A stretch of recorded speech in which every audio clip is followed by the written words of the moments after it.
तर आज होता माझ्या स्कूल फ्रेंडचा बर्थडे, म्हणून संध्याकाळी मी निघाले बर्थडेला जाण्यासाठी। सर्व आपापल्या कामामध्ये बिझी असल्या कारणाने संध्याकाळी बर्थडे सेलिब्रेशन करण्याचं ठरलं होतं। इथे बर्थडे बॉयच्या घरी पोहोचले आणि इकडे बघते तर सर्व एकत्र मिळून जेवणाची तयारी करत होते। आणि हा आहे आमचा बर्थडे बॉय। बिचारा बर्थडेच्या दिवशीच पेशंट झालेला होता। आम्हाला त्याच्या घरी जाण्यासाठीच 9 वाजले होते, म्हणून सर्व पटापट घाई करत होते केक कट करण्याची। बर्थडे बॉय बाजूलाच राहिला आणि इकडे ह्यांचा नट्टापटा चालू होता, कारण की फोटो जे काढायचे होते।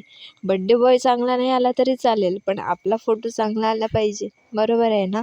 केक वगैरे कट करून फोटोज वगैरे काढून घेतले आणि बर्थडे बॉयला काही राहवलं नाही, म्हणून त्याने पटापट अनबॉक्सिंग करून घेतली। तर किती छान छान गिफ्ट्स मिळाले आहेत, म्हणून तो खूप खुश झाला होता। आणि ही फ्रेम तर बघा किती सुंदर आहे ना। केक वगैरे कट करण्यामध्येच इतका पटापट टाईम गेला की कधी 11 वाजले आम्हाला कळालंच नाही, म्हणून पटापट आम्ही जेवण करायला बसलो। जेवण वगैरे झालं आणि त्यानंतर खूप दिवसांनी एकत्र आलो होतो, म्हणून आमच्या इथे गप्पा रंगल्या होत्या। तर असा होता माझा आजचा दिवस। तुम्हाला हा व्हिडिओ कसा वाटला कमेंट करून नक्की सांगा। भेटूयात नेक्स्ट व्हिडिओमध्ये।